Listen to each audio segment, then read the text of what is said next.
कराची में एक और खौफनाक आग। एम जिन्ना रोड पर वाक़ गुल प्लाजा में आतिशज़दगी, भड़कते शोले 14 घंटे बाद भी बेकाबू। इमारत के कई अक़बी हिस्से जमीन बोस। करीबी रंपा प्लाजा में भी दरारें। अरमनाक सनहे में फायर फाइटर समेत 6 जिंदगियों के चिराग गुल, 30 से ज्यादा जख्मी। तीसरे दर्जे की आग बुझाने की कोशिशें जारी। फायर ब्रिगेड की 20 गाड़ियां और 3 स्नार्कल ऑपरेशन में मसरूफ। सिंध रेंजर्स और पाक बेरिया की टीमें भी मौजूद। आग की शिद्दत, दुकानों में केमिकल और धुएं के बाइस ऑपरेशन में मुश्किलात। लोगों को उतारते हुए सीढ़ी टूट गई, 2 अफराद गिरकर जख्मी। हुकाम ने पूरी इमारत को मखदूश करार दे दिया, किसी भी वक्त गिरने का खदशा।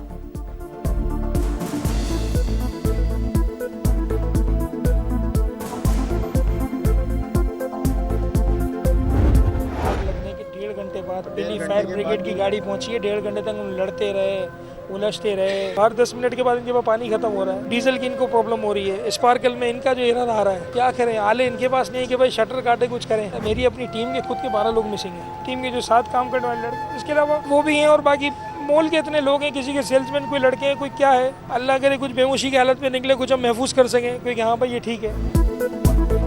फायर ब्रिगेड की पहली गाड़ी आग लगने के 1.5 घंटे बाद पहुंची। आला हुक्काम को मरकर जवाब देना होगा। सदर गुल प्लाजा एसोसिएशन तनवीर कासिम आबदीदा कहा, मेरी अपनी टीम के 12 अफराद लापता हैं। कई दुकानों के सेल्समैन से राबता नहीं हो रहा। हर 10 मिनट के बाद से फायर ब्रिगेड के पास पानी खत्म हो जाता है। डीजल की भी किल्लत है। इमारत तबाह हो गई, हम सड़क पर आ गए। माली नुकसान की परवाह नहीं, इंसानी जानें ज्यादा अहम है। आलात मौजूद, टेम्परेचर कम होने तक बिल्डिंग में दाखिल नहीं हो सकते। तर्जुमान रेस्क्यू हसन हसीब की मीडिया से गुफ्तगू, बताया इमारत में 1200 दुकानें हैं। एक एक दुकान को सर्च करना पड़ेगा। ऑपरेशन एहतियात के साथ जारी है।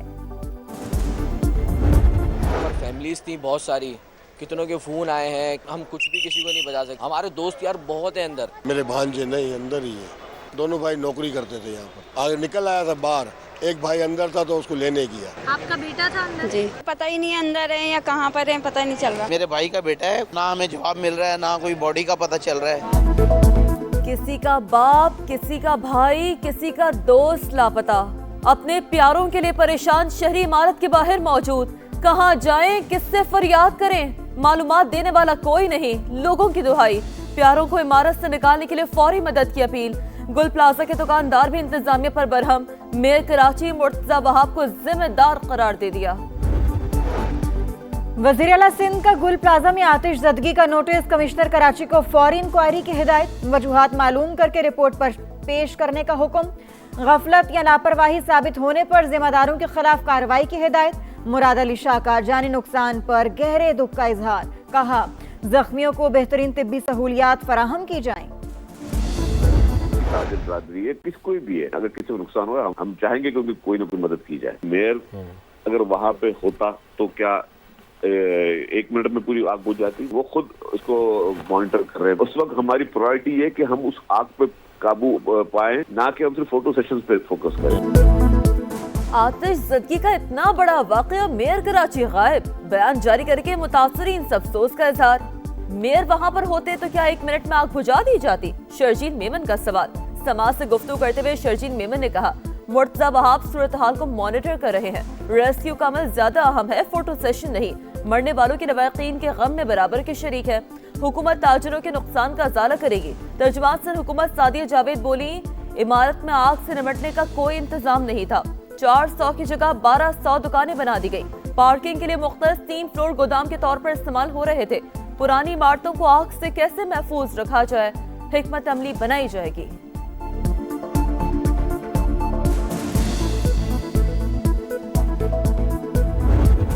वक्त रिस्पॉन्सिबल एचबीसी है, किसके पास आता है? मकामी हुकूमत के वजीर के पास आता है।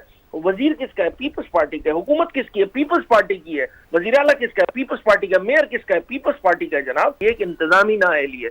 इंतजामी नाअहली को ठीक करने के लिए इक़दाम करने की जरूरत है। आग बुझाने में ताखीर, सिंध हुकूमत की मुजरिमाना गफलत। यहाँ पैसा फेंक तमाशा देख का उसूल चलता है। Opposition leader Sindh assembly Ali Khurshidi की तनकीद। कहा, कराची रिहाइश के लिहाज से बदतरीन शहरों में शामिल हो चुका। खुद मुख्तार बल्दियाती निज़ाम के क़याम तक मसाइल हल नहीं होंगे। अमीर जमात इस्लामी कराची मुनम जफर ने भी सूबाई हुकूमत को जिम्मेदार ठहराया। कहा, मुर्तजा वहाब को यहाँ मौजूद होना चाहिए था। कराची के शहरी बेजारो मददगार हैं। 70% इमारतों में हिफाजती इंतजामात ही नहीं, हुक्मरान कराची पर रहम करें। सदर मुमलिकत आसिफ ज़रदारी वज़ीर आज़म शहबाज शरीफ का कराची में आग से जाने वाली नुकसान पर इजहार अफसोस, जख्मियों को बेहतरीन तबी सहूलियात की फराहमी की हिदायत। रेस्क्यू ऑपरेशन में तमाम मुताल्लिका इदारों को मिलजुल कर काम करने का हुक्म। कहा मुतासरा ताजरों और दीगर अफराद को हर मुमकिन इमदाद फराहम की जाए।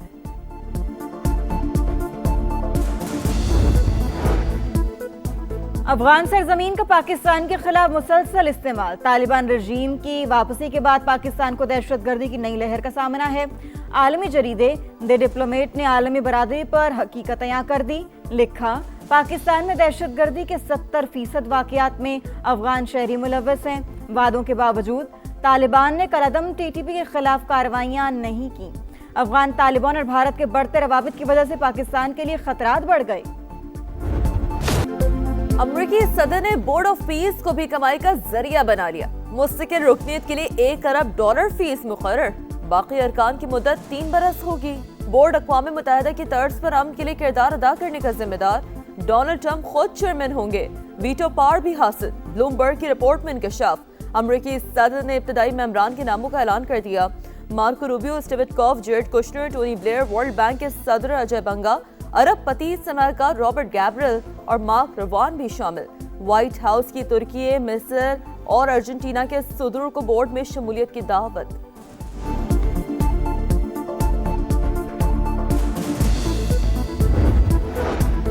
ग्रीनलैंड पर कब्जे की कोशिश नामंजूर, डेनमार्क में हजारों अफराद सड़कों पर। अमेरिकी सिफारत खाने के बाहर शदीद एहतजाज, सदर ट्रंप के बयानात की शदीद मजम्मत। ग्रीनलैंड बराए फरोख्त नहीं के नारे। ग्रीनलैंड में नेटो अफवाज की मशकें, फ्रांस, जर्मनी, बरतानिया और दीगर यूरोपीय मुल्कों के दस्ते पहुंच गए।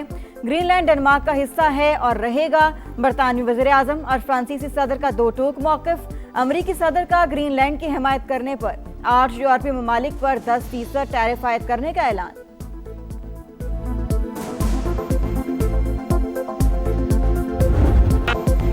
ICC under-19 cricket world cup में शाहीनों का दूसरा इम्तिहान कल। कौमी टीम स्कॉटलैंड से टकराएगी। मैच के लिए आज तैयारियों को फाइनल किया जाएगा। पहले मैच में कौमी टीम को इंग्लैंड के हाथों 37 रन से शिकस्त हुई थी।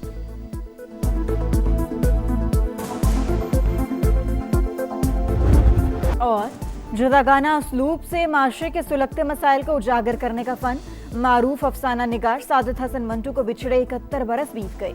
हर अफसाना कीमती सरमाया, माशरती तख्लीकों पर तंज, तहरीरें आज भी लोगों के जहनों में नक्श।